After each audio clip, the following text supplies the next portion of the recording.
A visit to the Epsilon/Sirius Center. I was standing on a cliff.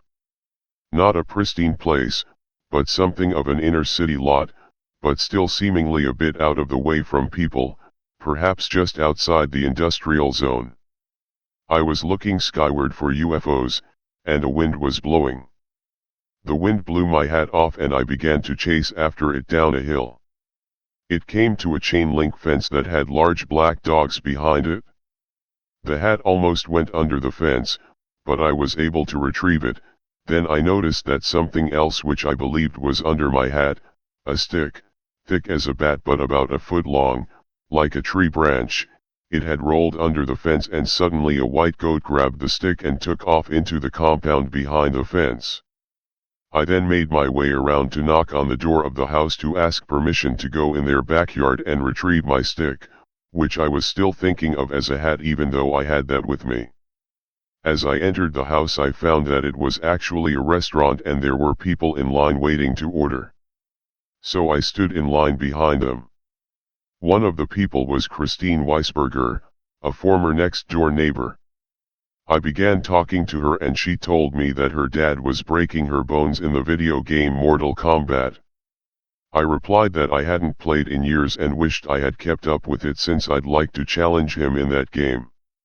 Christine and the group with her then received their order, and I went to the counter and explained why I was there, and that I needed to access the backyard which was catty-corner to my place of business. I just learned that then. They let me in, and I was brought to the back compound area by a man. The goat was there eating my stick, and also a belt that I seemed to suddenly be missing. A gold-braided belt which seemed to be made out of hair. The goat ran off with the stick, and the man picked up the remnants of the belt and handed them to me. The buckle was intact but the rest of the belt had been destroyed. I then observed the goat eating the last of the stick which had now disappeared. But I said to myself, I still have my hat. I then saw a track for running in the center of the compound, and it had cobblestones on the surface as well as stone statues blocking the lanes. I said to the man, this would be a great place to work out and run on, why are there statues blocking a good track? He replied that the owner used this place as a sex palace, and didn't like to work out, so he had these decorations instead.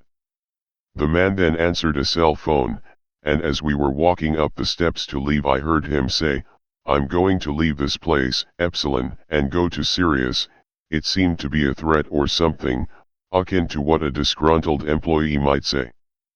The Epsilon/Sirius Center is a sex palace compound, that is fronted as a restaurant in the inner city of Los Angeles. People order food there. They keep large black dogs and a white goat in the back.